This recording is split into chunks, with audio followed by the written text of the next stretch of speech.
Indira Gandhi indoor stadium में round number 1 की शुरुआत हो गई है और यहां पर एडवांटेज लेना चाहेंगी दोनों ही मुक्केबाज। अटैक पर जाएंगी या फिर एक दूसरे की रणनीति को समझने की होगी कोशिश, लेकिन नीतू ने शुरुआती लम्हों में ही अटैकिंग गेम शुरू कर दिया है और यहां पर इंटरवेंशन आता हुआ ये है भारतीय बेंच। भास्कर भट्ट जो भारतीय महिला मुक्केबाजी टीम के कोच हैं और यहां पर जरूर कॉशन मिलना चाहिए लुत्साई खान को, क्योंकि ये आईबीए के नियमों के तहत इसकी अनुमति है नहीं। इंटरवेंशन आया था और शुरुआती समय में ही दबाव महसूस कर रही है लुत्साई खान। जबरदस्त यहां पर माहौल है, दर्शक भारत के गुंजायमान और बहुत ही आक्रामक शुरुआत की है, लेकिन यहां पर मंगोलियाई मुक्केबाज की स्ट्रैटेजी देखिए, वो क्लिंच कर रही हैं। वो जानती है कि जैसे ही नीतू अटैकिंग गेम पर आएंगी उनको रोकना बहुत जरूरी होगा, नहीं तो इस मोमेंटम को अपनी तरफ बना ले जाएंगी। और संजीव ये स्ट्रैटेजी है लुत्साई खान की कि अटैक न करने दिया जाए और क्लिंच किया जाए। देखिए अगर यहाँ पर सबसे बड़ी चीज नीतू इस तरीके के खेल कौशल से बहुत भली भांति परिचित है। छोटा वजन वर्ग है, छोटे वजन वर्ग में बहुत ज्यादा क्लिंचिंग देखने को मिलती है, मगर स्पीड गेम इतनी ज्यादा होती है कि यहाँ पर अपने से क्लोज डिस्टेंस पर ही खेलेंगे ये लोग। दोनों ही मुक्केबाज कद काठी की अगर हम बात करें तो छोटा वजन वर्ग है, यहाँ पर पकड़कर गिराया ये थोड़ा सा नियमानुसार सही नहीं है। रेफरी द्वारा उनके ग्लव्स को साफ किया जा रहा है। नीतू अनुभवी मुक्केबाज है, प्रतिद्वंदी की रणनीति से बहुत भली भांति परिचित है। जैसा कि भास्कर भट्ट से एक बात की गई थी हमारे द्वारा, तो उसमें ये उन्होंने बताया था कि स्ट्रेटेजी वो पूरी तरह से तैयार करके बैठे हुए हैं। उन्होंने इसकी वीडियोस देखी हैं, पुरानी वीडियोस, किस तरीके से इसका खेल कौशल है, और दोनों ही मुक्केबाज अभ्यास सत्र में भी आमने सामने खेल चुकी हैं, तो ये उनके पास एक अच्छी रणनीति है। प्रतिद्वंदी का एक अनुभव है, उनको किस तरीके से उसका खेल कौशल है, इस तरीके से उनको बहुत ही भली भांति तरीके से भारतीय प्रशिक्षकों द्वारा बताया समझाया गया है। स्ट्रेट जैब प्रथम प्रयास कर रही हैं यहां पर प्रतिद्वंदी मंगोलिया के मुक्केबाज, मगर रेफरी द्वारा निर्देश सर के पीछे प्रहार ना करें। सर के पीछे प्रहार क्षमता का प्रयोग करना नियमों का उल्लंघन माना जाता है। एक दूसरे को बार बार पकड़ रही हैं, बहुत ज्यादा क्लोज जा रही हैं। मुक्केबाजी मुकाबलों में बहुत कम ऐसा देखने को मिला है कि पहले राउंड में 3 बार फ्लोर पर मुक्केबाज गिर जाए। कहीं ना कहीं ये इस फाइनल के शुरुआती दौर में नर्वसनेस भी है। अटैक पर गई है नीतू, लेकिन डिफेंस की भी तारीफ करनी होगी मंगोलियाई मुक्केबाज की। और ये है मंगोलियाई बेंच जहां पर दोनों ही साउथ पॉल स्टांस के साथ इस मुकाबले में खेल रही हैं और पहले दौर की हो गई है समाप्ति। चौथी बार नीतू फ्लोर पर गिरी हैं और दूसरे चक्र की शुरुआत हो चुकी है। प्रहार क्षमता का प्रयोग करती हुई स्ट्रेट जैब के साथ यहां पर डबल पंचेस का प्रयोग कर रही हैं नीतू। ये उनकी प्रहार क्षमता बहुत अच्छी, रणनीति बहुत अच्छी।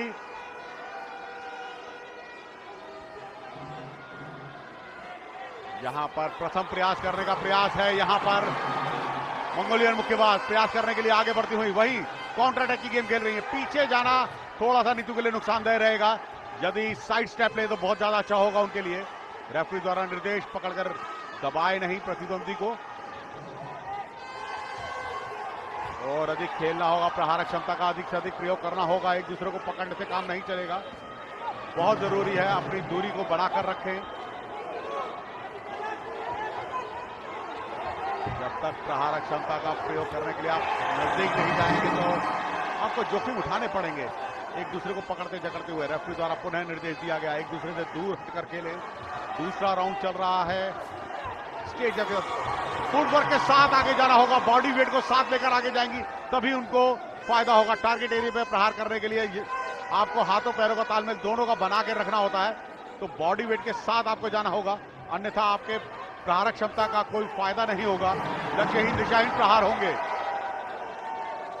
मंगोलियन मुक्केबाज, ब्लू कॉर्नर के मुक्केबाज एक अच्छे खेल कौशल का प्रदर्शन करती हुई भास्कर भट्ट, पूर्णिमा नीचे से बताते समझाते हुए अपनी मुक्केबाज को। पुनः वही गलती, बार बार एक दूसरे को पकड़ रहे हैं, बहुत ज्यादा क्लोज हो रहे हैं। कॉर्नर में ले जाने का प्रयास जरूर था मंगोलिया के मुक्केबाज का, क्योंकि कॉर्नर में ले जाकर प्रहार क्षमता के बहुत अधिक अवसर रहते हैं उनके पास। थोड़ा सा दूर हटकर खेलना होगा दोनों ही मुक्केबाजों को। ये प्रयास अच्छे थे नीतू के, घूम नहीं सकते हैं आप during the bout. Standing position में खड़े होकर खेलना होगा, पीछे हटकर खेलने में उनको नुकसान होगा। साइड स्टेप लें तो ज्यादा अच्छा होगा नीतू के लिए। यहां पर थोड़ी सी रणनीति बदलनी होगी, काउंटर अटैक की गेम खेलनी होगी नीतू को। प्रथम प्रयास करने में वो थोड़ा सा चूक रही है। जहां पर काउंटर अटैक की गेम खेले, प्रतिद्वंदी उनके जैसे ही नजदीक आती है तभी प्रहारक क्षमता का प्रयोग करें, ये रणनीति उनके लिए कारगर सिद्ध होगी। संतुलन बनाना होगा, बहुत जरूरी है संतुलन बनाकर खेलें।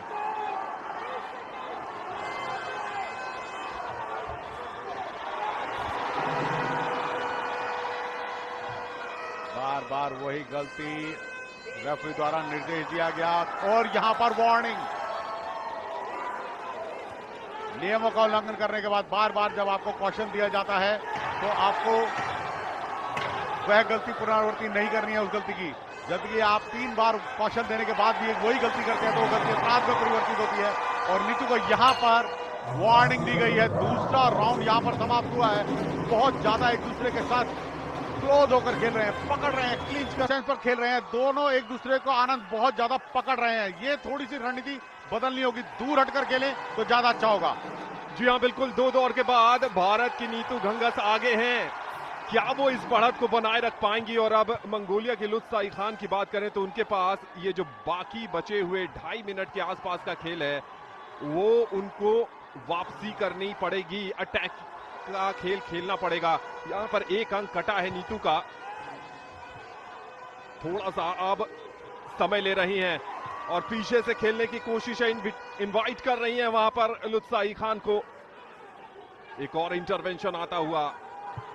नीतू बहुत करीब है विश्व चैंपियनशिप में नया इतिहास लिखने के लिए, लेकिन अभी भी 2 मिनट का समय बहुत ज्यादा होता है। यहां पर अटैक पर गई है लेकिन बहुत ज्यादा करीब, क्लिंचेस ज्यादा और पंचेस जो हैं वो फायर तो किए जा रहे हैं लेकिन कितने लैंड कर रहे हैं और कितना क्लीन इंपैक्ट आ रहा है ये निर्णायकों को देखना होगा।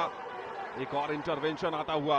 बहुत ही आक्रामक रवैया अपनाया है और अब आक्रामकता तो समझी जा सकती है लुत्फ साई खान की तरफ से।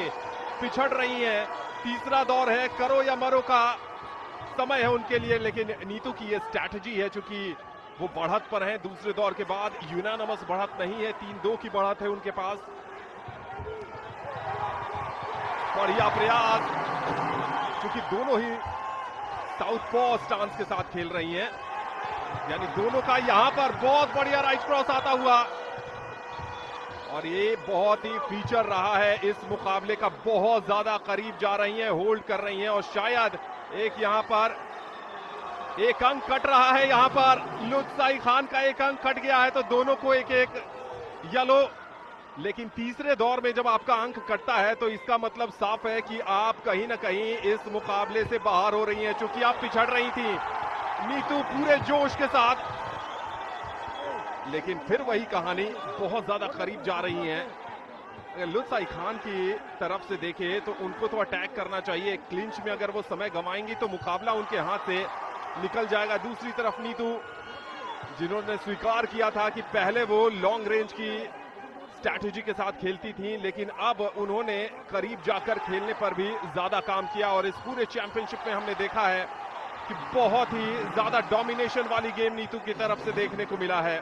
एक और इंटरवेंशन, जितने इंटरवेंशन आएंगे वो भारतीय लिहाज से बहुत कारगर रहेंगे। लेकिन इस बार बढ़िया प्रयास था मंगोलियाई मुक्केबाज की तरफ से। क्या 9 सेकंड में एक कड़क प्रहार आने वाला है। डिफेंस के भी अंक मिलते हैं। यहां पर एक अपर कट ट्राई किया था लेकिन वो कितना कनेक्ट हो पाया है। चेस किया वहां पर लुत्फ साई खान ने और इसके साथ ही इस फाइनल मुकाबले का समापन हो गया। Final matchup bout to determine your undisputed champion and the gold medalist for 2023 in the Women's Minimum Weight Championship. Without further ado, ladies and gentlemen, we go to the judges' scorecards, where all your judges have seen it the same way, ruling in favor of your winner by points, declared by unanimous decision. To the red corner, Amare Hindustan. जी हाँ, स्वर्ण पदक विजेता बनी है भारतीय मुक्केबाज